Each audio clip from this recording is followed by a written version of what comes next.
बच्चा धीरे धीरे बड़ा हो रहा है, बच्चा 7 साल का हो गया। अल्लाह के प्यारे नबी फरमाते हैं वफ़र्रिक़ू बैनहुम फिल मज़ाज, और उनके बिस्तर अलग कर दो। 10 साल का लड़का है चाहे लड़की है, एक बिस्तर पे मत सुलाओ, या अगर बिस्तर एक है तो एक चादर में मत सुलाओ। अब आप पूछेंगे मौलाना साहब इसमें क्या हिकमत है? हिकमत है, हिकमत है। 10 साल का लड़का हो गया, समझदार हो गया। 10 साल की लड़की बालिग होने लगी है, अब 1-2 साल में बालिग, बल्कि बहुत सारी लड़कियां तो 10 साल की उम्र में भी बालिग हो जाती है। लड़का 10 साल का हो गया, लड़की 10 साल की हो गई। शरीयत हमारी मेरे भाइयों अल्लाह की बनाई हुई शरीयत है, और अल्लाह को पता है इंसान का ज़हन कहां से भटक सकता है, इंसान कहां से गलत रास्ता पकड़ सकता है। 10 साल की उम्र ये बच्चे के बचपन के अब आगे की उम्र है। अब बच्चा धीरे धीरे जवानी की तरफ बढ़ रहा है, लड़की जवानी की तरफ बढ़ रही है। इस्लाम वहीं से ब्रेक लगाता है, नहीं, एक बिस्तर पर, एक चादर में मत सुलाओ, उनके बिस्तर अलग कर दो, उनकी चादर अलग कर दो।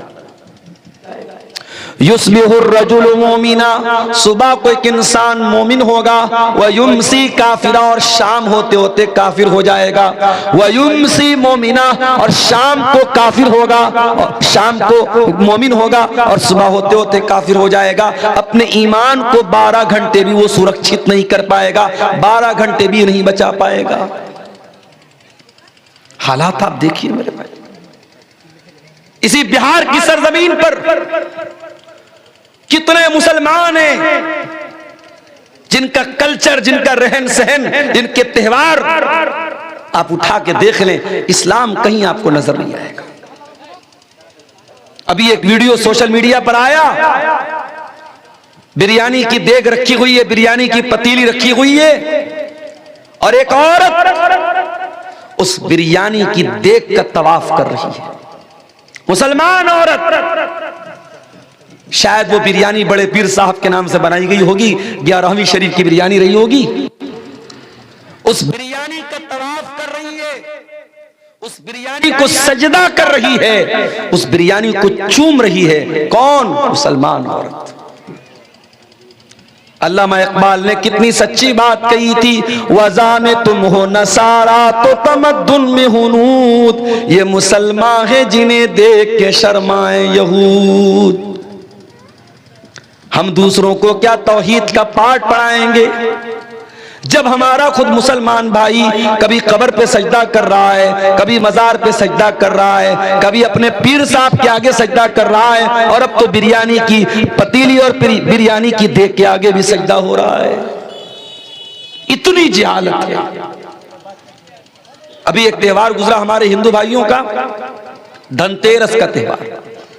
एक मर्तबा बिहार में मेरा सफर था, धनतेरस वाले दिन प्रोग्राम था मेरा, मार्केट से गुजरा। हमारे हिंदू भाइयों क्या एक उनका मानना है, उनकी मान्यता है, उनका एक अकीदा कह लीजिए, उनकी आस्था है कि धनतेरस वाले दिन वो कुछ ना कुछ जरूर खरीदते हैं। गरीब आदमी कुछ नहीं खरीद सकता तो झाड़ू खरीदता है। धनतेरस वाले दिन बाइक खूब बिकती है, 4 व्हीलर खूब बिकती है, मोबाइल खूब बिकता है, क्योंकि उनका ये मानना है कि आज के दिन हमारा सामान खरीदना शुभ है।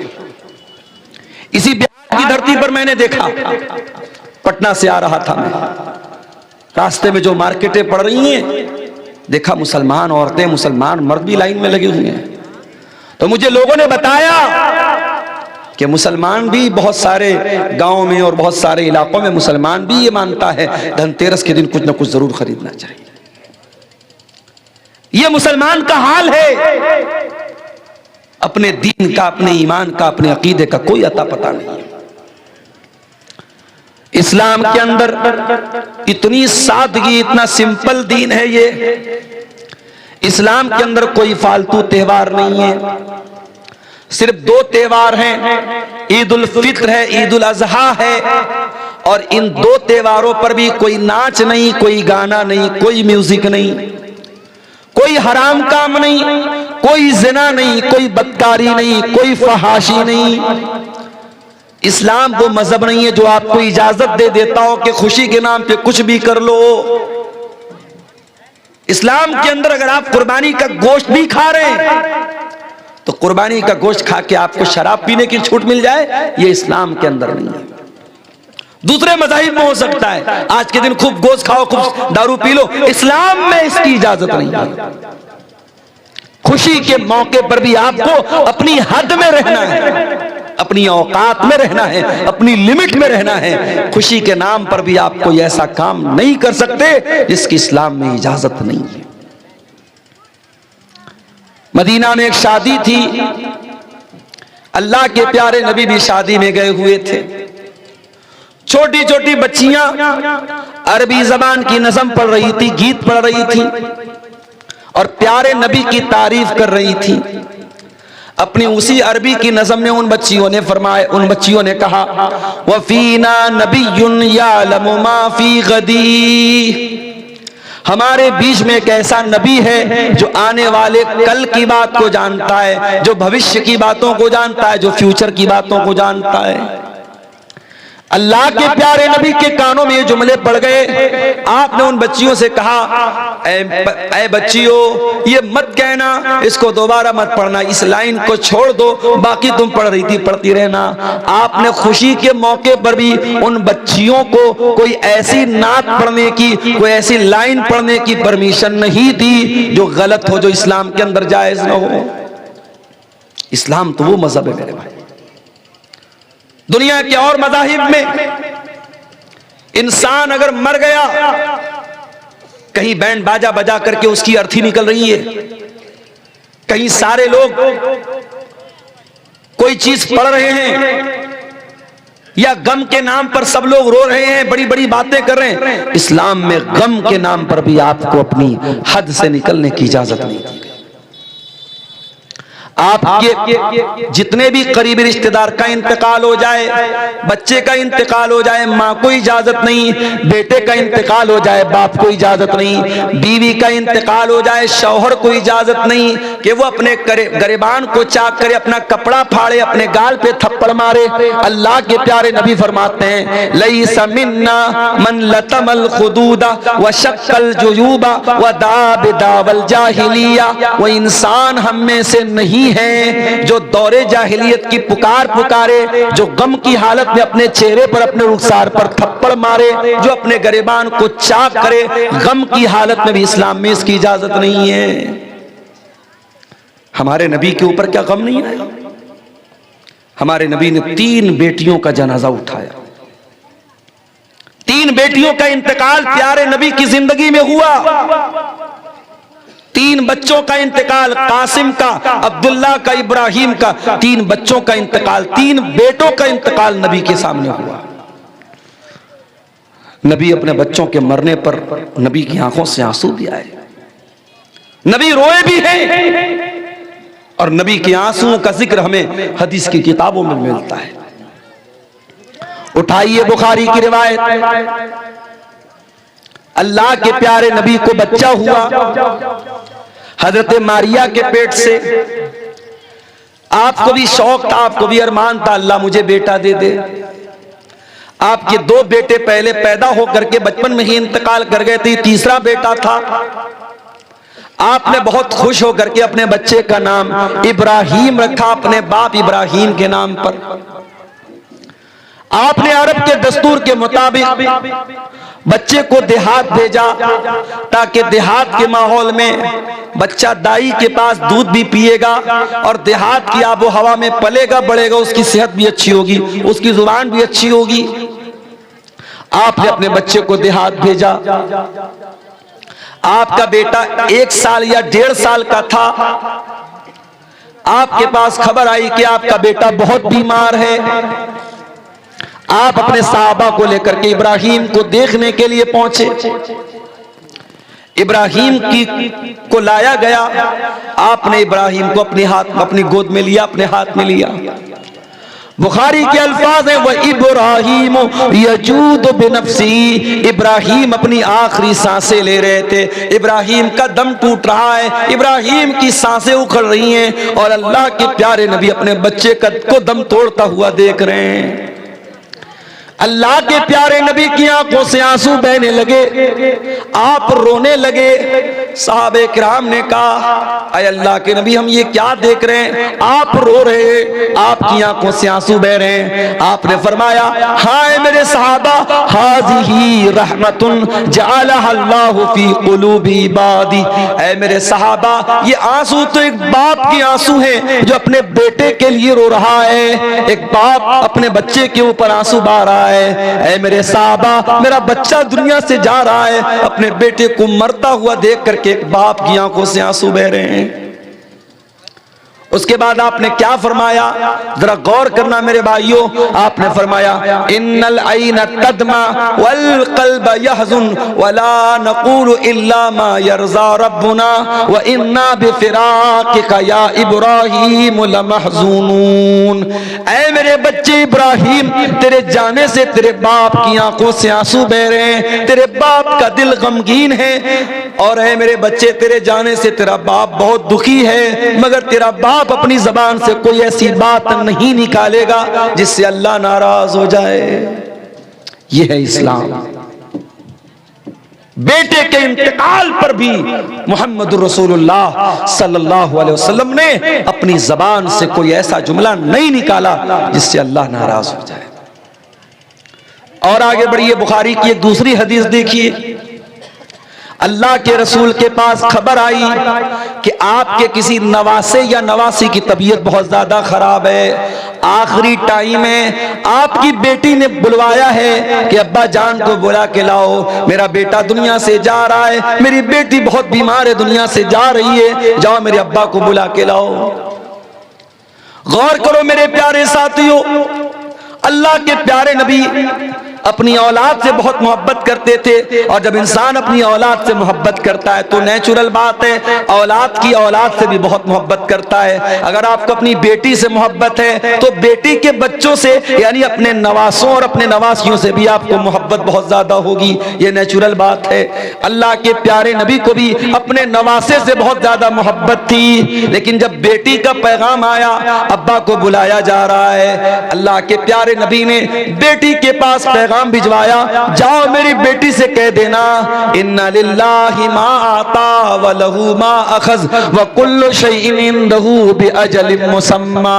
जाओ मेरी बेटी को सबक दे देना, मेरी बेटी को बता देना, अल्लाह ताला के यहाँ हर चीज का टाइम मुकर्रर है, अल्लाह जो चाहे दे दे, जो चाहे ले ले, अल्लाह के फैसले के ऊपर किसी को कोई एतराज का हक हासिल नहीं है। जाओ मेरी बेटी से कह देना, अगर तेरे बच्चे का इंतकाल भी हो जाए, फल तस्बिरी वल तहतसिबी, तो ऐ रसूल की बेटी तू सब्र से काम ले लेना, तेरा बच्चा अल्लाह को प्यारा हो जाएगा। जो बच्चे बचपन में इंतकाल कर जाएं वो अपने माँ बाप की बख्शिश का जरिया बनते हैं, वो अपने माँ बाप के दर्जे की बुलंदी का जरिया बनते हैं। जाओ मेरी बेटी से कह देना, अगर तेरे बच्चे का इंतकाल हो गया तो ये तेरी बख्शिश का जरिया बनेगा, तू सब्र से काम ले लेना और तू अल्लाह से सवाब की उम्मीद रखना। नबी की बेटी ने दोबारा किसी को भेजा कि जाओ मेरे नबी, मेरे अब्बा को बुला के लाओ, मेरे बेटे की तबीयत बहुत नाजुक है, आखिरी सांसें ले रहा है। अल्लाह के प्यारे नबी अपने कुछ सहाबा को लेकर के अपनी बेटी के घर पहुंचे। सामने आपका नवासा या नवासी, किसी हदीस में नवासे का भी लफ्ज है, किसी हदीस में नवासी का भी लफ्ज है, आपका नवासा या नवासी आखिरी सांसें ले रहा है। अल्लाह के प्यारे नबी ने अपने नवासे को मरता हुआ देखा, आपकी आंखों से आंसू बहने लगे। सहाबे किराम ने कहा, अरे अल्लाह के नबी, हम आपको भी देख रहे हैं कि आप भी रो रहे हैं, आप भी ऐसे मौके पर रोने लगते हैं, आपको भी अपने आंसुओं पर कंट्रोल नहीं होता। आपने फरमाया, इन्नमा यरहमुल्लाहु मिन इबादिहि राहिमीन। ऐ मेरे सहाबा, ये आंसू तो रहमत की निशानी है, और अल्लाह ताला अपने उन्हीं बंदों पर रहम फरमाता है जिन बंदों के दिल के अंदर रहमत पाई जाती हो, रहम पाया जाता हो। बेरहम लोगों पर अल्लाह ताला रहम नहीं करता। तो गम के मौके पर भी मेरे प्यारे साथियों, इस्लाम में कोई ऐसी हरकत करने की इजाजत नहीं है जो गलत हो, जो इस्लाम के खिलाफ हो। इस्लाम तो दीन है, इस्लाम इतना सिंपल दीन है। बच्चा पैदा हुआ, दुनिया के और मज़ाहिब में क्या होता है, बच्चा पैदा हुआ तो लोग क्या क्या करते हैं। इस्लाम कहता है बेटा पैदा हुआ तो 7वें दिन अकीका किया जाए। युज़बहुअन हो यौम साबिही, बच्चे की पैदाइश के 7वें दिन अकीका किया जाए। और मसला याद रख लो, अकीका सुन्नत यही है कि 7वें दिन किया जाए। हाँ, अगर बहुत मजबूरी है, बाप के पास पैसा नहीं है, जानवर लाने की ताकत नहीं है, या कोई बहुत बड़ा मसला है और 7वां दिन अगर क्रॉस हो गया तो फिर उसके बाद कभी भी कर सकते हो। फिर कोई जरूरी नहीं कि 14वें दिन किया जाए या 21वें दिन किया जाए। सुन्नत तो ये है, अफजल तो ये है कि 7वें दिन किया जाए। अगर 7वें दिन न हो सके तो फिर कभी भी कर सकते हैं। ये मसला याद है। बच्चा पैदा हुआ, शरीयत का हुक्म है 7वें दिन अकीका किया जाए।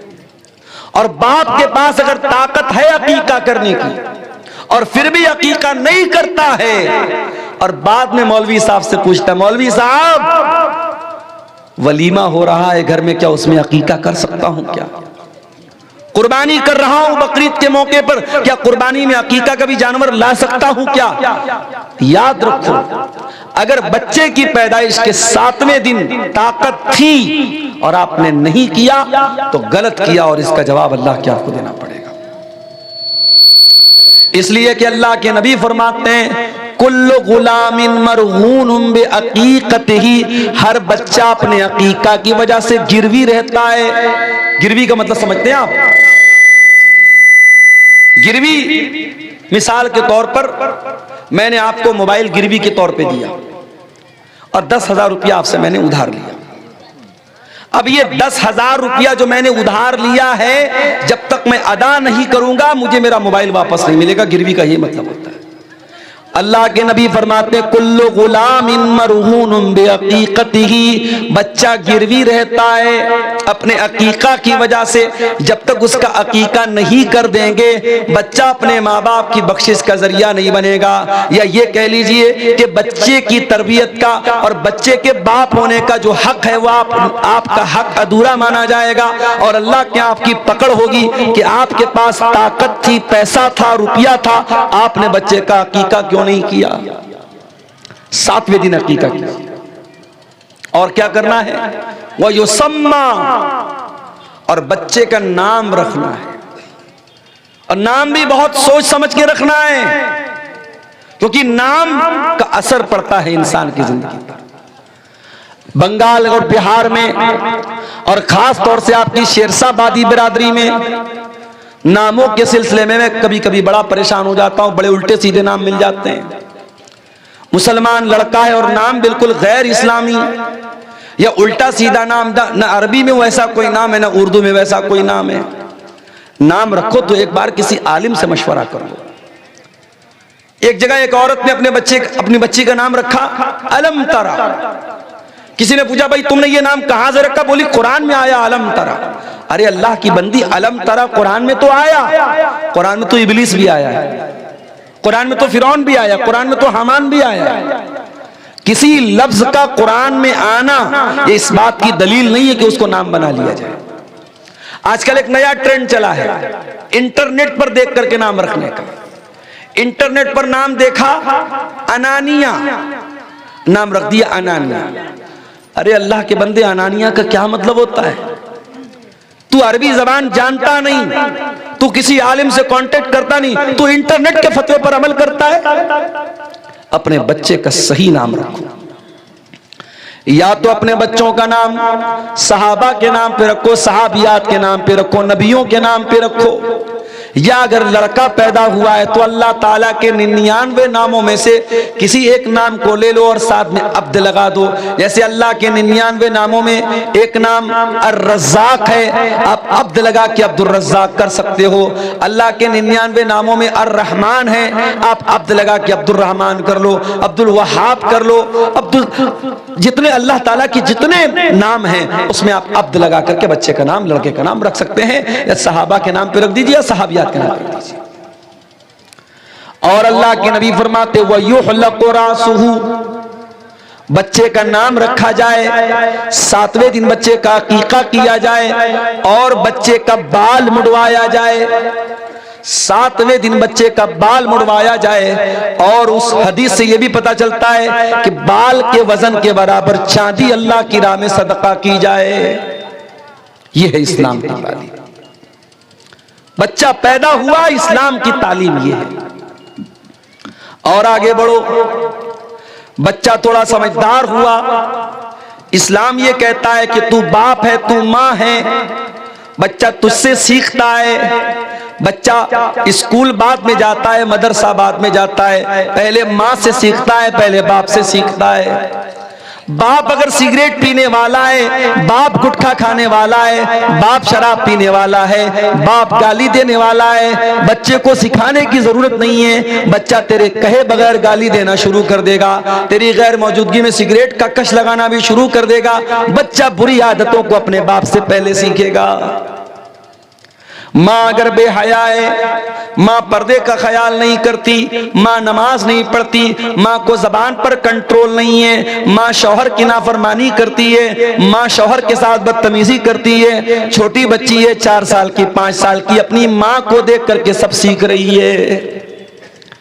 अल्लाह के प्यारे नबी फरमाते हैं कुल्लु मौलूदिन यूलदु अलल फित्रा, हर बच्चा जब पैदा होता है इस्लाम पर पैदा होता है, फितरत पर पैदा होता है। फअबवाहु युहव्विदानिही व युनस्सिरानिही व युमज्जिसानिही, उसके माँ बाप उसको यहूदी बनाते हैं, उसके माँ बाप उसको ईसाई बनाते हैं, उसके माँ बाप उसको मजूसी बनाते हैं। बच्चा तो बड़ा मासूम होता है मेरे भाई, जो सिखाओगे वो सीखे। अभी मुंबई में 6 साल का बच्चा, उसने 11 महीने में कुरान हिफ्ज करके रिकॉर्ड कायम किया है। अखबार की न्यूज मेरे पास मौजूद है, आप कहेंगे तो मैं आपको कटिंग दिखा दूंगा। मुंबई में अहले हदीस का बहुत बड़ा इदारा है, जामिया इस्लामिया मुंबरा।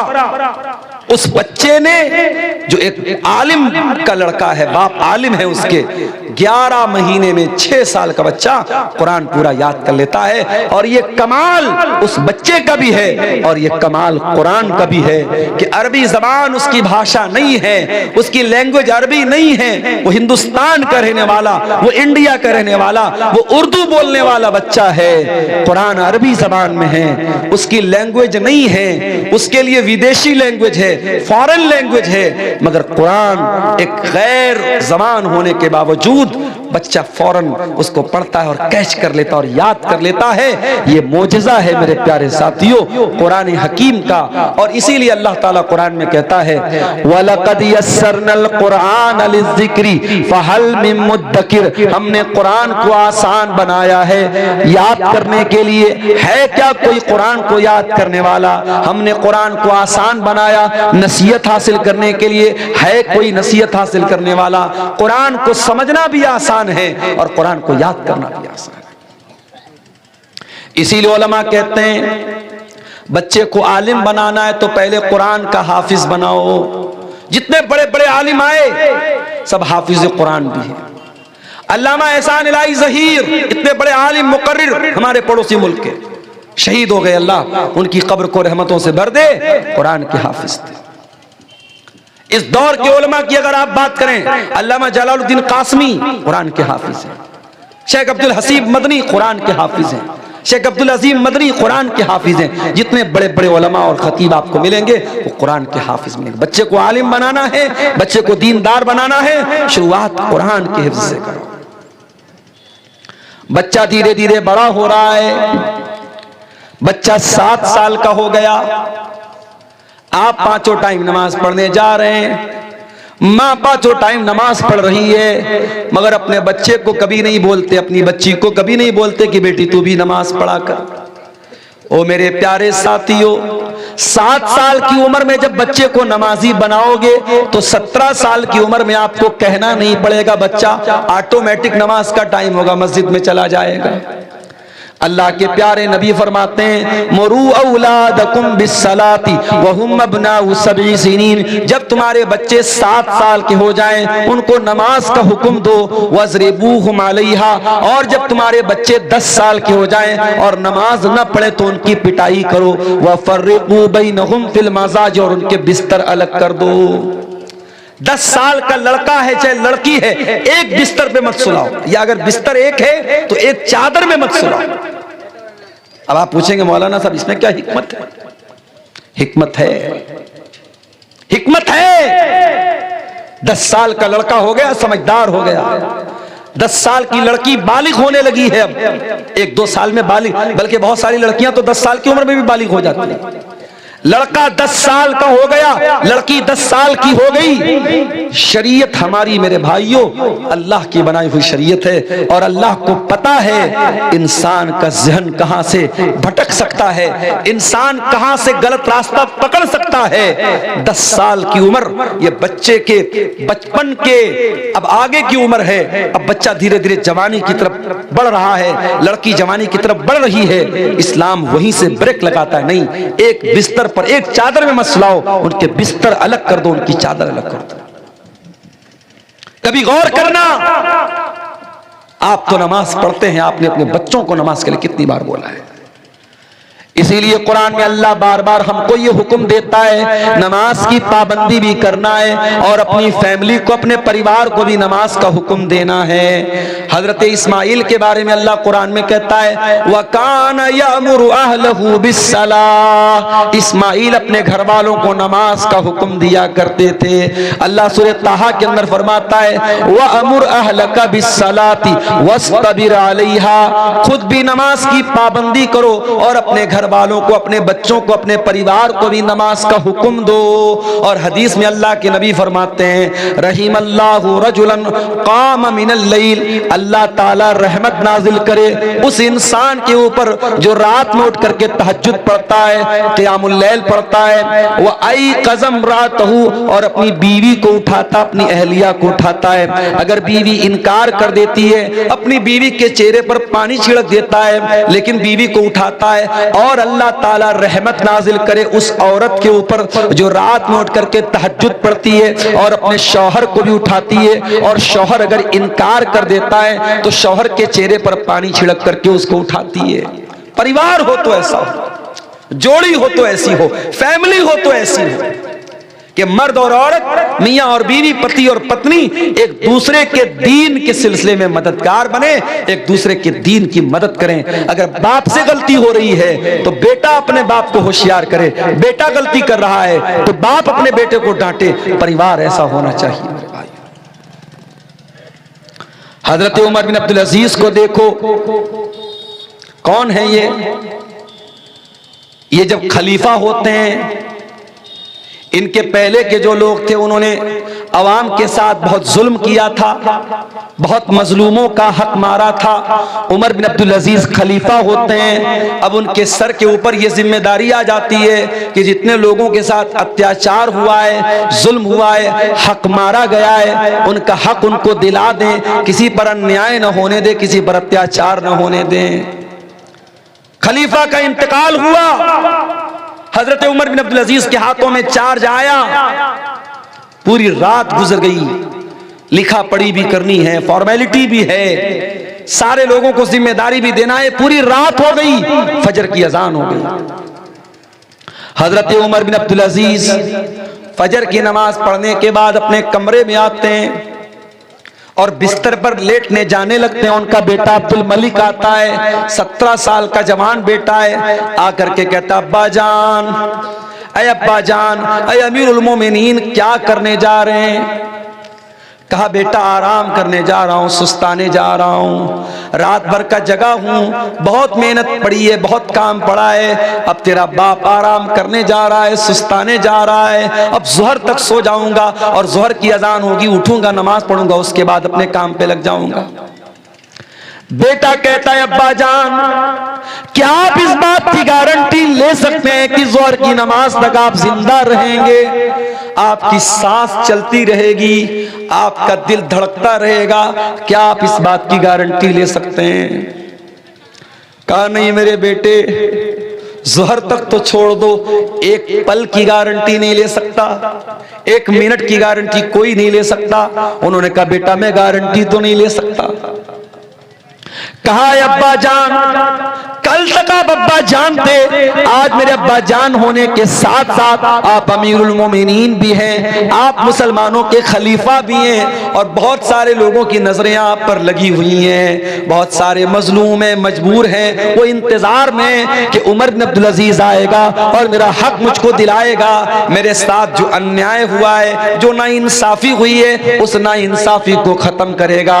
ऐ अब्बा जान, आप बिस्तर पे सोने जा रहे हैं, अल्लाह न करे आपको मौत आ गई और आप अल्लाह को प्यारे हो गए, आप अल्लाह को क्या जवाब देंगे? अल्लाह पूछेगा, ऐ उमर बिन अब्दुल अजीज, तेरे दौर में तेरे खलीफा बनने के बाद कितने लोग तेरा इंतजार कर रहे थे और तू आराम से बिस्तर पे सो रहा था, अब्बा जान आप क्या जवाब देंगे? हजरत उमर बिन अब्दुल अजीज की आंखों में आंसू आ गए। कहा, है मेरे बच्चे करीब आ जा। बेटे को करीब करके सीने से लगाया, कहा अल्हम्दुलिल्लाहिल्लज़ी अखरज मिन सुल्बी मन युईनुनी अला दीनी। आय अल्लाह, तेरा शुक्र है, तूने ऐसा बेटा दिया है जो दीन के मामले में अपने बाप की मदद कर रहा है। ऐ मेरे बच्चे, मैं आराम नहीं करूंगा, मैं बिस्तर छोड़ के जा रहा हूं और जा करके पहले उन मजलूमों को उनका हक दिलाता हूं, जिनके साथ अन्याय हुआ है, अत्याचार हुआ है, नाइंसाफी हुई है, मैं उनको जाकर के पहले इंसाफ दिलाता हूं। ये होता है परिवार, ये होती है एक मुसलमान फैमिली। आज माफ कीजिएगा मेरे भाइयों, हम और आप दीनदार तो हैं, मगर फैमिली को दीनदार कैसे बनाएं, इसकी चिंता हम और आप नहीं करते। बच्चा 10 साल का हो गया, इस्लाम कहता है बिस्तर अलग कर दो, लड़का हो चाहे लड़की, बिस्तर अलग कर दो, नमाज न पढ़े तो पिटाई करो। लड़की बालिग हो गई, अब रोजा उसके ऊपर फर्ज हो गया। अब रमजान का महीना है तो माँ को ये नहीं लगना चाहिए अभी तो मेरी बेटी 12 साल की है, अभी तो गर्मी का रोजा है, बहुत परेशानी होगी। लड़की बालिग हो गई, लड़का बालिग हो गया, अब नमाज फर्ज है उसके ऊपर, अब रोजा फर्ज है उसके ऊपर। अब उसके ऊपर ये कह करके उम्र बहुत कम है, तरस खाने की जरूरत नहीं है। ठीक है, गर्मी ज्यादा लग रही है, उसको आप कोई इंतजाम कीजिए, लेकिन आप अपने बच्चों और बच्चियों को जब बालिग हो जाएं, उनको रोजा नमाज की पाबंदी करवाइए। और लड़की जब बालिग हो जाए, जब घर से वो निकले, तो पाबंदी इस बात की कीजिए कि लड़की पर्दे में निकले, लड़की नकाब में निकले, लड़की बेपर्दा होकर के ना निकले। और आगे बढ़िए, लड़का जवान हो गया, लड़की जवान हो गई, शादी के काबिल हो गए, अब क्या करना है? आपकी लड़की के लिए कोई रिश्ता आया, लड़का अच्छा है, दीनदार है, नेक है, मगर ज्यादा पैसा कमाने वाला नहीं है।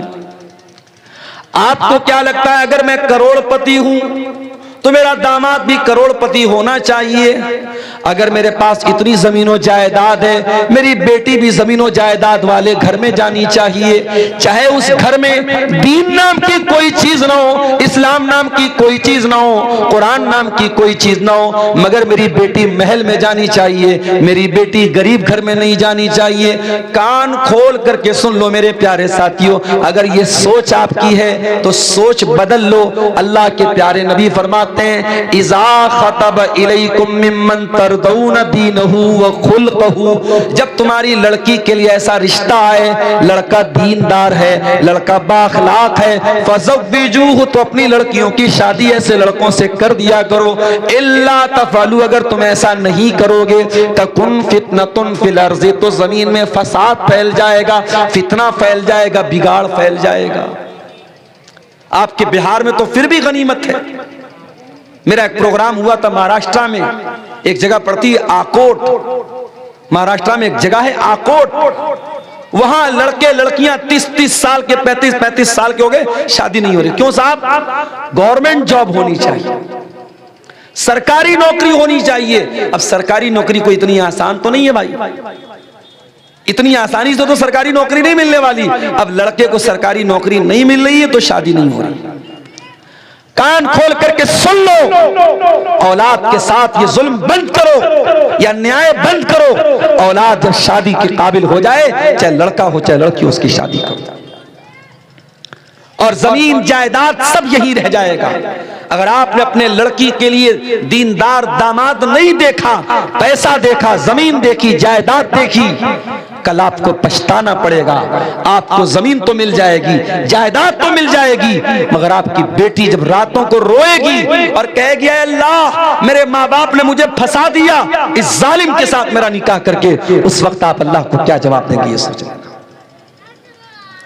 दीन को तरजीह दो मेरे भाइयों, और शादी में जल्दी करो, शादी में ताखिर मत करो।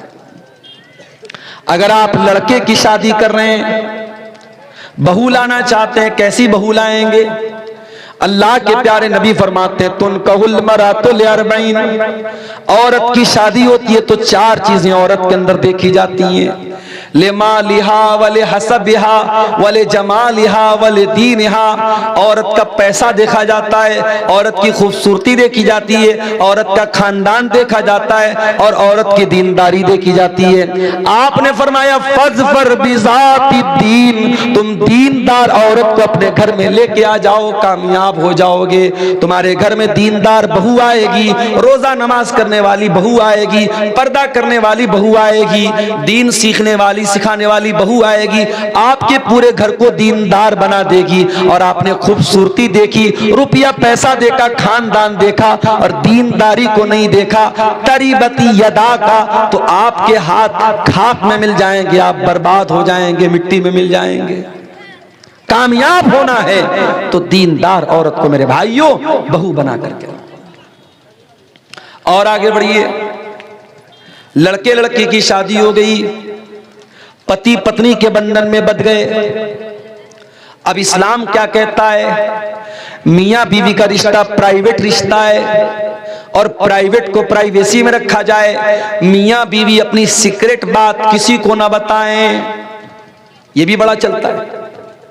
बाज लड़के शादी के अगले दिन उनके दोस्त लोग पूछते बताओ क्या क्या हुआ, लड़कियों से उनकी सहेलियां पूछती हैं, और फिर वो सारी बातें बड़े मजे ले लेके बयान करती। हराम है ये चीज मेरे भाई, अल्लाह के नबी ने सख्ती से मना किया है।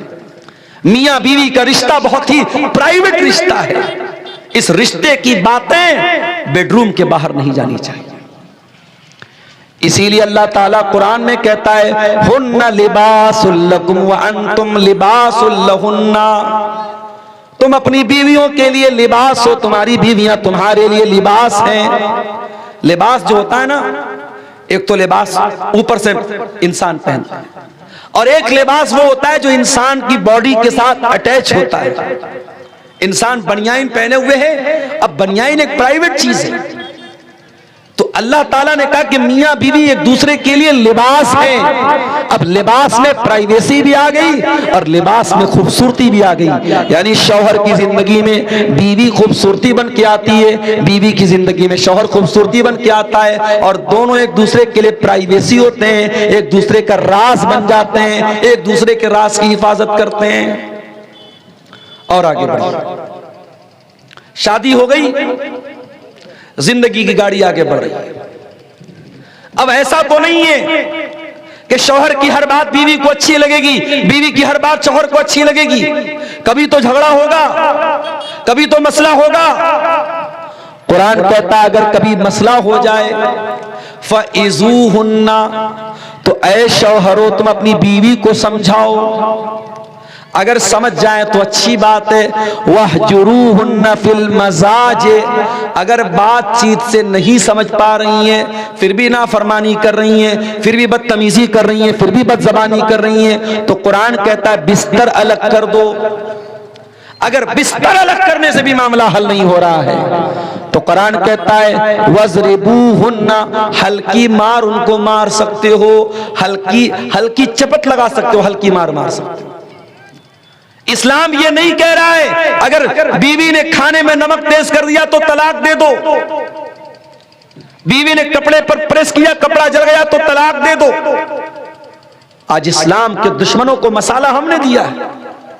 कल बनारस में मेरी तकरीर थी और टॉपिक यही था मेरा कि इस्लाम औरतों के लिए दीन रहमत है। उस तकरीर में मैंने कहा था कि आज मुसलमान की हरकतों की वजह से इस्लाम बदनाम होता है। जाओ कुरान की कोई एक आयत ला के दिखा दो, नबी की कोई एक हदीस ला के दिखा दो जिससे यह साबित होता हो कि तलाक तलाक तलाक कह देने से तलाक हो जाता है। खिलवाड़ बना के रखा है, तमाशा बना के रखा है, इतना मजबूत रिश्ता, उसको बस तलाक तलाक तलाक बोल दिया, खत्म हो गया। शौहर शराब पी करके आया, खाना खाने लगा, नमक तेज है, मसाला तेज है, जा मैं तुझको तलाक देता हूं, तलाक तलाक तलाक हो गई तलाक। तलाक कोई खिलवाड़ नहीं है मेरे भाई, तलाक का पूरा एक तरीका है, पूरा एक प्रोसेस है। और तलाक के पहले इस्लाम ये कहता है पहले समझा लो, पहले बिस्तर अलग कर दो, अगर जरूरत पड़े तो हल्की मार भी मार लो। अगर इन सबसे भी मसला हल ना बने, मसला हल ना हो, तो कुरान कहता है फबासु हकमम मिन अहलिही व हकमम मिन अहलिहा। लड़के के घर वालों से किसी एक को पंच बना लो, लड़की के घर वालों में से किसी एक को पंच बना लो, और दोनों पंच मिलकर के गौर करें और रिश्ते को बचाने की कोशिश करें। जब ये सारे प्रयास, ये सारी कोशिशें जब विफल हो जाएं, नाकाम हो जाएं, तब इस्लाम कहता है अब तुम तलाक दे सकते हो। और तलाक एक बार में नहीं देना है, अत-तलाक़ मर्रतान, एक बार नहीं 2 बार तुम तलाक दे सकते हो, 2 बार तुम तलाक दे सकते हो। 2 बार तलाक देने के बाद दोबारा बीवी को बीवी बना करके रखने का तुम्हें परमिशन है, इजाजत है। लेकिन दूसरी तलाक के बाद जब तीसरी तलाक का नंबर आएगा, उसके बाद अब रुजू करने की, अब दोबारा उसको बीवी की हैसियत से अपने घर में रखने की परमिशन नहीं है, इजाजत नहीं है।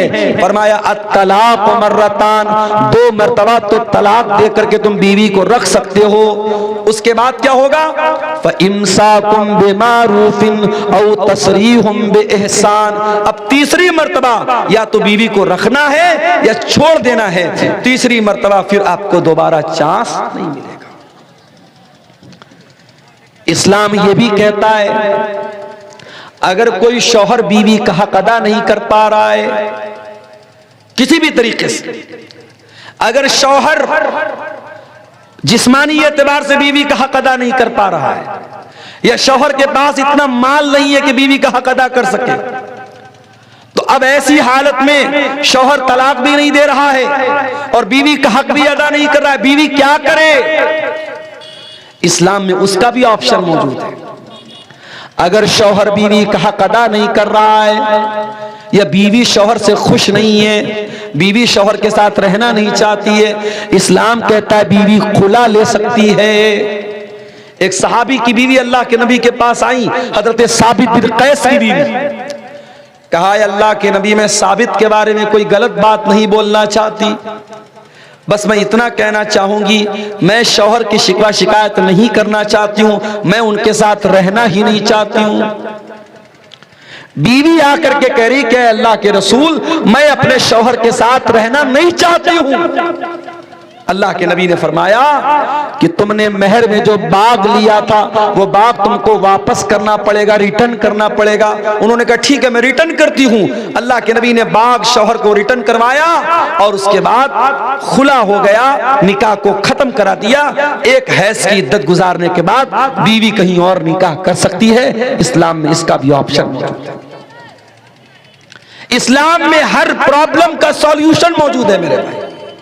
जानते हो अगर शौहर अपनी बीवी को गलत काम करता हुआ देख ले और उसके पास 4 गवाह नहीं है, इस्लाम में अगर कोई जिना कर रहा है और कोई ये ब्लेम कर रहा है कि वो आदमी जिना कर रहा है, तो इस्लामी कानून क्या कहता है कि 4 गवाह होने चाहिए। 4 गवाह हो या कोई क्लियर प्रूफ हो कि हाँ ये जिना हुआ है, क्योंकि जिना बहुत बड़ा गुनाह है। किसी के कह देने से कि फला ने जिना कर लिया जिना साबित नहीं होता। जिना अगर किसी का के ऊपर जिना का इल्जाम लगाया जा रहा है, इस्लाम कहता है 4 गवाह होने चाहिए। अब मान लो बीवी को शौहर ने देख लिया कि बीवी गलत काम कर रही है, अब जाहिर है शौहर 4 गवाह तो नहीं ला सकता हमेशा, जरूरी नहीं कि उस चीज को देखने के लिए 4 गवाह मौजूद हो। 4 गवाह नहीं है। अब एक इज्जतदार आदमी ये मंजर देखने के बाद अपनी बीवी के साथ रहना भी नहीं चाहता। अदालत में जाकर के अगर ये बोलता है कि मैंने अपनी बीवी को ज़िना करते हुए देखा है, इस्लामी अदालत पूछेगी तेरे पास 4 गवाह हैं? ये बोलेगा 4 गवाह नहीं है। इस्लामी अदालत का कानून क्या है? अगर किसी औरत पर आपने ज़िना का इल्जाम लगाया और आपके पास प्रूफ नहीं है, आपके पास 4 गवाह नहीं है, तो इल्जाम लगाने वाले को 80 कोड़े मारे जाएंगे। अब शौहर ने अपनी बीवी को देखा ये काम करते हुए, 4 गवाह नहीं है, अब करे तो क्या करे? इल्जाम लगाता है तो 4 गवाह लाने पड़ेंगे, 4 गवाह है नहीं। अगर अदालत में जाता 80 कोड़े खुद खाना पड़ेगा। अब इसका भी कोई हल है कि नहीं है? इसका हल इस्लाम में लिआन है। लिआन किसको बोलते हैं? शौहर अदालत में आएगा और कहेगा जज साहब मैंने बीवी को ज़िना करते हुए देखा है और अब मैं इसके साथ नहीं रहना चाहता हूं। इस्लाम कहता है कि ऐसी सूरत में शौहर 4 बार अल्लाह की कसम खा करके कहेगा, 4 बार अल्लाह की कसम खा करके कहेगा कि मैं सच्चा हूं और मैंने देखा है कि इस औरत ने गलत काम किया है। और 5वीं बार कसम खा करके कहेगा अगर मैं झूठ बोल रहा हूं तो मेरे ऊपर अल्लाह की लानत हो। ये मर्द बोलेगा। अब औरत से पूछा जाएगा तू क्या बोलती है? अगर औरत कहेगी कि हां मैंने ज़िना किया है, इस्लामी अदालत का कानून ये कहता है अगर औरत इकरार कर लेगी कि मैंने ज़िना किया है और इस्लामी मुल्क है, इस्लामी अदालत है, इस्लामी सजा मिलती है, तो चूंकि वो औरत शादीशुदा है उसको पत्थरों से मार मार के खत्म कर दिया जाएगा। लेकिन औरत अगर कहती है नहीं ये झूठ बोल रहा है, मैंने ऐसा कोई काम नहीं किया, तो अब अदालत में औरत को भी कसम खानी पड़ेगी और 4 बार औरत कसम खा करके कहेगी कि ये झूठ बोल रहा है, मैं सच बोल रही हूं। और 5वीं बार अल्लाह की कसम खा करके कहेगी अगर ये सच बोल रहा है और मैं झूठ बोल रही हूं तो मेरे ऊपर अल्लाह की लानत हो। मर्द अलग कसम खाएगा, औरत अलग कसम खाएगी और उसके बाद दोनों के रिश्ते को डिसमिस कर दिया जाएगा, खत्म कर दिया जाएगा। इस प्रोसेस को शरीयत में लिआन बोलते हैं। शरीयत में इसका भी हल रखा गया। मेरे प्यारे साथियों, इतना प्यारा दीन अल्लाह ताला ने हमें और आपको दिया है। जिंदगी के किसी भी मोड़ पर इस्लाम ने हमें अधूरा नहीं रखा है, इस्लाम ने हमें अंधेरे में नहीं रखा है। इस्लाम के अंदर हर मुश्किल का हल मौजूद है। और आगे बढ़िए, इंतकाल हो गया किसी का, मर गया इंसान, मरने वाला जमीन छोड़ के गया, जायदाद छोड़ के गया, पैसा छोड़ के गया। अब सवाल पैदा हुआ कि उसके पैसे का क्या किया जाए, उसकी प्रॉपर्टी का क्या किया जाए, उसकी जमीन का क्या किया जाए, उसकी जायदाद का क्या किया जाए। इस्लाम कहता है मरने वाले के पैसे से सबसे पहले उसके कफन दफन का इंतजाम किया जाए और कफन दफन का इंतजाम करने के बाद ये देखा जाए कि उसके ऊपर कर्जा कितना है, उसके कर्जों को अदा किया जाए। और कर्जों को अदा करने के बाद अगर मरने वाले ने कोई वसीयत की थी और अगर वसीयत किसी मदरसे के लिए वसीयत की थी, किसी मस्जिद के लिए की थी, किसी यतीम के लिए की थी, तो उसकी वसीयत को भी पूरा किया जाएगा। मगर वसीयत 1/3 से ज्यादा नहीं हो सकती। अगर मान लीजिए कि 90 लाख रुपया छोड़ के गया है तो 90 लाख में से 30 लाख रुपए तक की वसीयत कर सकता है, 30 लाख से ज्यादा की नहीं कर सकता। तो पहला काम कफन दफन का इंतजाम, दूसरा काम कर्जे की अदायगी और तीसरा काम वसीयत को पूरा किया जाएगा। और चौथे नंबर पर उसके जो वारिस होंगे, उसका बाप होगा, उसकी माँ होगी, उसकी औलाद होगी, उसकी बीवी होगी, जो भी उसके वारिस होंगे, शरीयत में सबका हिस्सा बताया गया। बीवी का इतना हिस्सा, औलाद का इतना हिस्सा, माँ का इतना हिस्सा, बाप का इतना हिस्सा, उनका हक उनको दिया जाएगा। मरने के बाद भी इस्लाम ने अधूरा नहीं छोड़ा है। आपकी जमीन का क्या होगा, आपके पैसे का क्या होगा, उसका भी शरीयत में कानून रखा गया है। मरने वाले के लिए जनाजे की नमाज का प्रावधान रखा गया।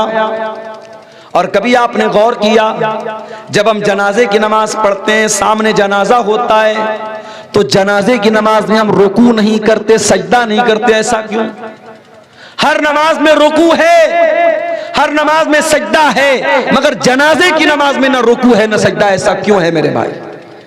इसलिए कि सामने जनाजा रखा है और इस्लाम के अंदर इतना भी पसंद नहीं किया गया कि सामने अगर जनाजा भी रखा है तो उसके आगे सजदा किया जाए या उसके आगे रुकू किया जाए। सोचो, जो इस्लाम जनाजे की नमाज में रुकू और सजदा नहीं रखता है ताकि किसी लाश के सामने सजदा न होने पाए, उस इस्लाम में किसी कब्र के आगे सजदा करने की इजाजत कैसे हो सकती है?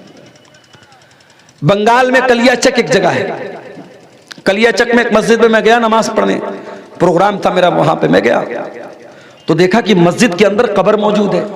तो बहुत परेशान हो, अहले हदीस की मस्जिद है और मस्जिद के अंदर कब्र है। मैंने कहा भाई अहले हदीस की मस्जिद में कब्र कहां से आई? कहा मौलाना साहब बहुत पहले से ये कब्र है। मैंने कहा जितने भी पहले से ये कब्र हो, या तो आप मस्जिद को तोड़ करके कब्र, जहां से कब्र है उसके बाहर मस्जिद की बाउंड्री कर दो, यानी कब्र मस्जिद के अंदर या मस्जिद कब्र के अंदर नहीं होनी चाहिए। मैंने कहा दो रास्ता है, या तो आप मस्जिद की बाउंड्री कम कर लो, या फिर इस कब्र से जो भी मरने वाले की लाश है, अब तो काफी दिन की कब्र हो गई, तो उसकी लाश के जो भी बचे हुए पार्ट पुर्जे हैं उसको उठा करके निकाल करके किसी दूसरे कब्रिस्तान में ले जाके दफन कर दो। लोगों ने कहा मौलाना साहब आज तक तो किसी ने बयान ही नहीं किया। मैंने कहा मैं बता रहा हूं भाई, मसला यही है, जाके फतवा ले लो। जुमा मैंने वहां पढ़ाया, जुमा में भी मैंने ये बात बयान की, और मेरे ये जुमा का बयान करने के कुछ दिनों के बाद मौलाना जर्जीस साहब का भी वहां प्रोग्राम, उन्होंने भी अपनी तकरीर में ये बात कही कि कब्र को मस्जिद से निकाला जाए। अल्हम्दुलिल्लाह उस पर अमल हुआ और अब वहां से मस्जिद से कब्र को हटाया गया। ये कोई मामूली मसला नहीं है मेरे भाई, ये बहुत सख्त मसला है। अल्लाह के नबी ने अपनी वफात के लम्हात में, अपने आखिरी लम्हात में भी कहा था, लानल्लाहुल यहूद वन नसारा, अल्लाह की लानत हो यहूदियों के ऊपर, अल्लाह की लानत हो ईसाइयों के ऊपर, इत्तखज़ू क़ुबूर अंबियाइहिम मसाजिद, उन्होंने अपने नबियों की कब्रों को मस्जिद बना लिया, सजदा करने की जगह बना लिया। इस्लाम में कब्र के आगे सजदा करने की इजाजत नहीं है, इसीलिए जनाजे की नमाज में भी आप सजदा नहीं करते, रुकू नहीं करते। अच्छा, जनाजे की दुआ कितने लोगों को याद है? जरा हाथ उठा के बताओ तो, कितने लोगों को याद है? ईमानदारी से बताना, झूठ मूठ हाथ मत उठाना। देखिए इतना बड़ा मजमा है और काफी लोग ऐसे हैं जो हाथ नहीं उठा पा रहे, ये अफसोस की बात है। आप अपने दुनिया के कामों में बहुत माहिर हैं, अपनी राजनीति के मामले में बहुत माहिर हैं, अपनी खेती बाड़ी के बारे में बहुत जानकार हैं, लेकिन आपको जनाजे की नमाज की दुआ तक नहीं आती। ये अफसोस की बात नहीं है। जनाजे की नमाज में अल्लाहु अकबर का इमाम साहब ने पहली तकबीर के बाद सूरह फातिहा पढ़ेगा, बिस्मिल्लाहिर्रहमानिर्रहीम, अल्हम्दुलिल्लाहि रब्बिल आलमीन, अर्रहमानिर्रहीम, मालिकि यौमिद्दीन, इय्याका नअबुदु व इय्याका नस्तईन, इहदिनस सिरातल मुस्तकीम, सिरातल लज़ीना अनअमता अलैहिम गैरिल मग़दूबि अलैहिम वलद्दॉल्लीन, आमीन। सूरह फातिहा पढ़ेगा, उसके बाद कोई सूरत मिला लेगा, बिस्मिल्लाहिर्रहमानिर्रहीम, कुल हुवल्लाहु अहद, अल्लाहुस समद, लम यलिद वलम यूलद वलम यकुल लहू कुफुवन अहद। उसके बाद इमाम कहेगा अल्लाहु अकबर। इसमें रफ़ा-ए-दैन कर भी सकते, नहीं भी कर सकते, दोनों तरीका जायज़। अगर आप चारों मरतबा रफ़ा-ए-दैन करें तो भी चलेगा, और सिर्फ एक मरतबा रफ़ा-ए-दैन करके हाथ बांधे रहे तो भी चलेगा। एक बार अल्लाहु अकबर का सूरह फातिहा पढ़ा, कोई सूरत पढ़ी, अब दूसरी मरतबा इमाम ने अल्लाहु अकबर का, आप क्या पढ़ेंगे? आप अल्लाहुम्मा सल्लि अला मुहम्मद व अला आलि मुहम्मद कमा सल्लैता अला इब्राहीम व अला आलि इब्राहीम इन्नका हमीदुम मजीद, अल्लाहुम्मा बारिक अला मुहम्मद व अला आलि मुहम्मद कमा बारकता अला इब्राहीम व अला आलि इब्राहीम इन्नका हमीदुम मजीद। दुरूद शरीफ पढ़ा, फिर इमाम ने कहा अल्लाहु अकबर। अब ये तीसरी तकबीर है। अब इसमें आप जनाजे की दुआ पढ़ें। जनाजे की कई दुआएं हैं, छोटी छोटी दुआ भी है, थोड़ी लंबी दुआ भी है। एक दुआ जो बहुत मशहूर है, शायद जिनको याद है ये वाली दुआ याद होगी, अल्लाहुम्मा ग़फ़िर li हय्यिना व मय्यितिना व शाहिदिना व गायबिना व सगीरिना व कबीरिना व ज़करिना व उन्साना, अल्लाहुम्मा मन अहयैतहु मिन्ना फ़अहयिही अलल इस्लाम व मन तवफ़्फ़ैतहु मिन्ना फ़तवफ़्फ़हु अलल ईमान, अल्लाहुम्मा ला तहरिमना अजरह व ला तफ़्तिन्ना बादा। ये दुआ है, इतनी तो कम से कम आपको याद होनी चाहिए। इस दुआ का मतलब क्या है? अल्लाहुम्मा अग़फ़िर लि हय्यिना, ऐ अल्लाह हमारे जिंदों को बख्श दे, व मय्यितना, हमारे मुर्दों को बख्श दे। अल्लाहुम्मा अग़फ़िर लि हय्यिना व मय्यितना व शाहिदिना व गायबिना, जो मौजूद है उनको भी बख्श दे, जो मौजूद नहीं है उनको भी बख्श दे। ऐ अल्लाह हमारे मर्दों को भी बख्श दे, हमारी औरतों को भी बख्श दे, हमारे बच्चों को भी बख्श दे, हमारे जिंदों को भी बख्श दे, हमारे मुर्दों को भी बख्श दे। सारे लोगों की बख्शिश की दुआ करते हैं आप जनाज़े की नमाज़। उसके बाद आप क्या कहते हैं? अल्लाहुम्मा मन अहयैतहु मिन्ना फअहयिही अलल इस्लाम, ऐ अल्लाह तू जिसे जिंदा रखे उसे इस्लाम पर जिंदा रखे। वो मन तवफ़्फ़ैतहु मिन्ना, और जिसे तू मौत दे दे फ़तवफ़्फ़हु अलल ईमान, ऐ अल्लाह तू उसे ईमान पर मौत दे। अल्लाहुम्मा ला तहरिमना अजरा, ऐ अल्लाह इस मरने वाले के अजर व सवाब से हमको महरूम मत कर, मरने वाले के सवाब से हमको महरूम मत कर। वला तफ्तिन्ना बादा, और इसके बाद, और एक हदीस में ये भी अल्फाज आए, वला तुज़िल्लना बादा, इसके बाद तू हमें गुमराही में मत डाल, हमें फितने में मत डाल। एक छोटी सी दुआ भी जनाजे में आप पढ़ सकते हैं। अल्लाहुम्मा अग़फ़िर लहू वरहमहू वआफ़िही वाफ़ अन्हु वअकरिम नुज़ुलहू ववस्सि मुदख़लहू, ऐ अल्लाह इस मरने वाले को बख्श दे, इसके ऊपर रहम फरमा, इसको दरगुजर कर दे, इसको आफियत में रख, इसको इसकी अच्छी मेहमान नवाजी फरमा, और इसके गुनाहों को धो दे। ये दुआ भी आप पढ़ सकते हैं। तो जनाजे की तीसरी तकबीर के बाद आपको ये दुआ पढ़नी। उसके बाद चौथी तकबीर होगी, इमाम अस्सलामु अलैकुम व रहमतुल्लाह, अस्सलामु अलैकुम व रहमतुल्लाह, दोनों तरफ सलाम फेरेगा, आप सलाम फेर देंगे। ये जनाजे की नमाज का तरीका है। उसके बाद और आगे बढ़िए। अब आप जनाजा पढ़ चुके, अब मुर्दे को कब्रिस्तान लेके जा रहे हैं। दुनिया में इंसान कितना ताकतवर था, दुनिया में उसकी फॉर्च्यूनर गाड़ी जब गुजरती थी रोड पर तो लोग ताकने लगते, नेताजी की गाड़ी आ गई, विधायक जी की गाड़ी आ गई, मंत्री जी की गाड़ी आ गई, फलाने साहब की गाड़ी आ गई। और आज जनाजे पे लेटा हुआ है वो इंसान, और उसकी जनाजे की चारपाई को लोग पकड़े हुए हैं और उसको लेके कब्रिस्तान जा रहे हैं। कब्र तैयार है, और कब्र भी आप जानते हैं दो तरह की होती है। एक होती है संदूकी कब्र, जिसमें बीच में मुर्दे को रखा जाता है, और एक होती है बगली कब्र।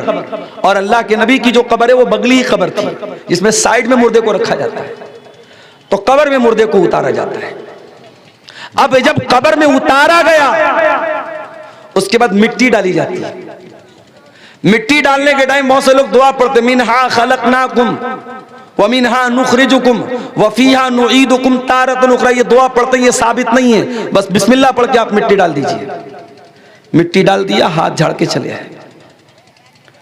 जिंदगी भर इस बात की फिक्र करते रहे लोग क्या कहेंगे। सही काम करना था, नहीं कर रहा था, क्यों, लोग क्या कहेंगे। मौलवी साहब ने तकरीर में बयान किया, बारात मत लेके जा, जहेज मत ले तू, मंगनी की रस्म मत कर तू, हल्दी की रस्म मत कर तू। आपकी शेरशाहबादी बरादरी में कटिहार में मुझे लोगों ने बताया बाकायदा बैंड बाजा तक की शादी हो रही है। कहां है आप? इतने बड़े बड़े जलसे और हिंदुस्तान के चुनिंदा उलमा को बुलाने का क्या फायदा है अगर आपकी बिरादरी के अंदर जो अल्हम्दुलिल्लाह 80% अहले हदीस लोग हैं, आपकी बिरादरी में अभी भी अगर नाच गाने के साथ और बैंड बाजे के साथ अगर शादी हो रही है और 2-2 लाख रुपया कैश लेके शादी हो रही, तो क्या मतलब है मेरे भाई। लेकिन बहुत सारी रस्म रिवाज की बात आती है, लोगों का यही कहना रहता, लोग क्या कहेंगे। अरे लोग कुछ भी कहें, तू ये देख अल्लाह क्या कहेगा। तुझे हिसाब अल्लाह को देना है, लोगों को नहीं देना है। लोग तो तेरे मरने के बाद आएंगे, कब्र पे मिट्टी देंगे, हाथ झाड़ेंगे, चले जाएंगे। लोग तेरे अच्छे काम की भी तारीफ करने के लिए तेरे मरने का इंतजार करेंगे।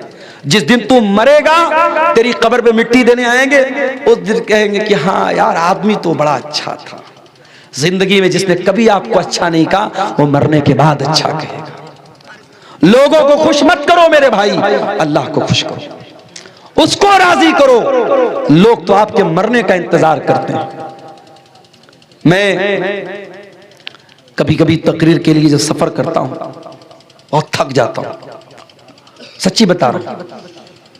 अभी इधर बीच कंटिन्यू 7-8 दिन से लगातार मेरे प्रोग्राम हो रहे हैं। कुछ बिहार में भी हुए, कुछ इधर यूपी में भी हुए, कुछ हमारे अपने बनारस में भी हुए।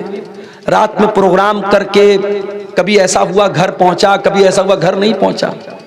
फिर सुबह मदरसे की ड्यूटी करना है, सुबह 8 बजे से लेकर 2 बजे तक ड्यूटी करना है। उसके बाद पता लगा साहब फिर निकलना है। कई कई दिन तक तो ऐसा हुआ कि बिस्तर पे नींद नहीं मिली। कभी कभी ऐसा लगता है कि इतना सब करने के बाद भी ऐसा तो नहीं कि सारे लोग मेरी तारीफ ही करेंगे या सारे लोग मुझे अच्छा ही समझेंगे। बहुत सारे लोगों की नजर में मैं बुरा भी हूं, तो मैं लोगों के चक्कर में क्यों पड़ूं भाई? लोगों की तारीफ सुनने के लिए या लोगों की बुराई से बचने के लिए कभी भी सही काम को मत छोड़ो और कभी भी गलत काम मत करो। ये देखो अल्लाह की नजर में सही क्या है और अल्लाह की नजर में गलत क्या है, बस हम अल्लाह को हिसाब देंगे। कब्र में मिट्टी दे के लोग चले गए। यहां तो इतनी बड़ी बड़ी लाइटें जल रही है। 4 व्हीलर से मैं आ रहा था, ड्राइवर साहब ने कहा मौलाना साहब प्रोग्राम कहां है, नजर नहीं आ रहा है। मैंने कहा लाइट नजर आएगी समझ जाना। दूर से ट्यूब लाइट नजर आने लगी। अब्दुल अजीज भाई को मैंने फोन किया कि हाँ आपके प्रोग्राम के लोकेशन पर पहुंच गया। प्रोग्राम है, आपने दूर तक लाइटों को लगाया है। कभी कब्र में आपने कोई लाइट देखी है? कभी ऐसा हुआ कि आपने मुर्दे को दफनाया हो और साथ में एक लालटेन रख दिया हो, एक मोबाइल का टॉर्च जला दिया हो? नहीं, वहां कोई रोशनी नहीं छोड़ के जाता। दुनिया में गर्मी का मौसम होता है, हम कूलर पंखा एसी जैसी ताकतें लगाते हैं। कब्र में कोई एसी लगाता है क्या? कोई पंखा लगाता है क्या? कब्र में हम होंगे और हमारे आमाल होंगे मेरे भाई। और कब्र के अंधेरे में अगर हमारे आमाल खराब होंगे, हमारे काम गंदे होंगे, हमने अल्लाह को नाराज किया होगा, माफ करना उस अंधेरे से हम नहीं बच सकते। कब्र में जो जहरीले जानवर होंगे, जो जहन्नम की खिड़की खुलेगी, जो जहन्नम का बिस्तर बिछाया जाएगा, जो जहन्नम की गर्म हवाएं मिलेगी, उनसे अगर हमें बचना है और जन्नत की ठंडी हवाओं को पाना है तो हमें दुनिया वालों को खुश नहीं करना, अल्लाह को खुश करना है मेरे भाई, अल्लाह को खुश करना है। अबू दाऊद के अल्फाज हैं, एक अंसारी साहबी का जनाजा था, जनाजे को कब्र में उतारा जा रहा था। अल्लाह के प्यारे नबी वहीं जनाजे के पास बैठे हुए थे। आपके सहाबा भी आपके आसपास बैठे हुए थे। आपने कब्र को देखा, आपने जनाजे को देखा, आपने मंजर को याद किया जो कब्र में होने वाला है। जब कब्र में होने वाले मंजर को आपने याद किया, हदीस के अल्फाज हैं, फबकन नबी, अल्लाह के नबी रोने लगे। इतना रोए हत्ता बल्लत सरा, आपके आंसुओं से वहां की जमीन भीग गई, वहां की मिट्टी भीग गई, आपके आंसुओं से वहां की जमीन तर हो गई। और आपने कब्र की तरफ इशारा करके फरमाया, लिमिस्ले हाजा फअइद्दू या इख्वानी, ऐ मेरे सहाबा इस कब्र की तैयारी करो, इस कब्र में तुम सबको जाना है, हम सबको जाना है। ओ मेरे प्यारे भाइयों, जब मुर्दों को दफनाने जाया करो तो सोचा करो कि वो दिन हमारे ऊपर भी आने वाला है। मरने के बाद अब कब्र में हम पहुंच गए। अब कब्र में जब पहुंच गए, अब कयामत तक हम कब्र में रहेंगे। अब ये मरने के बाद और कयामत तक के बीच का जो पीरियड है, इसको बरज़ख कहा जाता है। बरज़ख, बरज़ख का मतलब क्या होता है? Barrier, divider. आखिरत एक तरफ, दुनिया एक तरफ, बीच में डिवाइडर क्या है? ये कब्र की जिंदगी है, बरज़ख की जिंदगी है।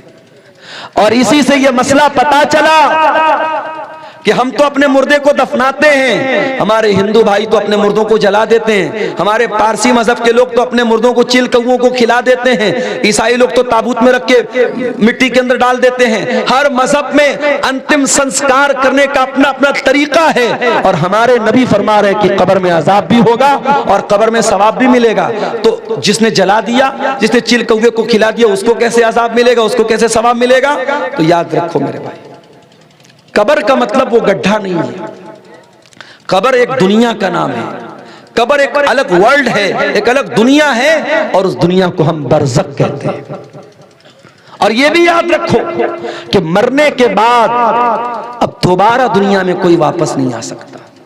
ये जो बॉलीवुड की फिल्मों में दिखाया जाता है, सीरियल्स में दिखाया जाता है, एक इंसान खुदकुशी कर लेता है, आत्महत्या कर लेता है, उसकी आत्मा भटकती रहती है। कोई आत्मा नहीं भटकती। मरने के बाद किसी की आत्मा, किसी की रूह दुनिया में कभी नहीं आ सकती। ये बात याद रखो। कुरान कहता है हत्ता इज़ा जाअ अहदहुमुल मौत क़ाल रब्बिरजिऊन।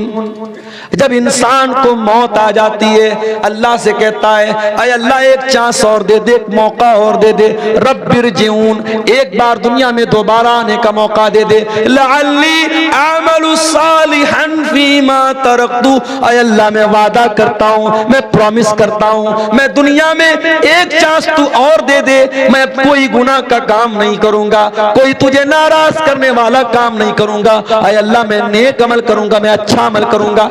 अल्लाह फरमाएगा कल्ला इन्नहा कलिमतुन हुवा क़ाइलुहा व मिन वराइहिम बरज़खुन इला यौम युबअतून। ऐ मेरे बंदे, तेरी ये विश पूरी होने वाली नहीं है, तेरी ये आरज़ू पूरी होने वाली नहीं है, अब तू क़यामत तक बरज़ख में रहेगा, तू कब्र की जिंदगी गुजारेगा, बरज़ख की जिंदगी गुजारेगा। तो मेरे अजीजों, जिस तरीके से दुनिया की जिंदगी के लिए मेहनत करते हो वैसे बरज़ख की जिंदगी और कब्र की जिंदगी के लिए भी मेहनत करो। अब आइए तकरीर के आखिर में जो कुरान की आयत मैंने शुरू में पढ़ी थी, शुरू में मैंने आयत पढ़ी थी, अल्लाह ने सूरह नहल में फरमाया कुरान के 14वें पारे में, मन आमिला सालिहम मिन ज़करिन औ उनसा, जो भी नेक अमल करेगा चाहे वो मर्द हो या औरत हो, अगर वो ईमान वाला होगा। अभी बनारस में एक प्रोग्राम था, उसमें मेरी तकरीर भी थी और मौलाना मेराज रब्बानी साहब की तकरीर थी। अब मेराज रब्बानी साहब को तो आप जानते ही हैं, किसी ज़माने में खास तौर से बिदअती लोगों के खिलाफ उनकी बड़ी तगड़ी तगड़ी तकरीरें मौजूद हैं। तो बिदअती लोगों ने वहाँ जहाँ बनारस में प्रोग्राम था, उन लोगों ने एक मैसेज वायरल किया और ख़ास तौर से शेख मेराज रब्बानी का नाम लेकर के कहा कि साहब ये तो बहुत बड़ा गुस्ताख है और नबी को नहीं मानता है, नबी का गुस्ताख है और नबी की कब्र के ऊपर जो गुंबद बना उसको गिराने की बात करता है, ऐसे गुस्ताख की तकरीर हम नहीं होने देंगे वगैरह वगैरह। तो वो मैसेज देखकर मुझे तो बहुत गुस्सा आया। तो कल जब मेरी तकरीर थी बनारस में परसों, तो मैंने एक बात कही, मैंने कहा ये लंबी लंबी टोपी और ये लंबी लंबी पगड़ी पहन करके आप अल्लाह के अजाब से नहीं बच सकते। अल्लाह के यहां ये नहीं देखा जाएगा आपका कुर्ता कितना लंबा था, आपकी टोपी कुतुब मीनार की तरह ऊंची थी कि नहीं थी, और आपकी पगड़ी कितनी लंबी थी। अल्लाह के यहां ये देखा जाएगा आप ईमान पर थे कि नहीं थे, आप तौहीद पर थे कि नहीं थे। मन आमिला सालिहम मिन ज़करिन औ उनसा वहुवा मोमिन, जो ईमान वाला है, जो तौहीद वाला है और वो साथ में नेक अमल करने वाला है, चाहे वो मर्द हो या औरत हो, अल्लाह का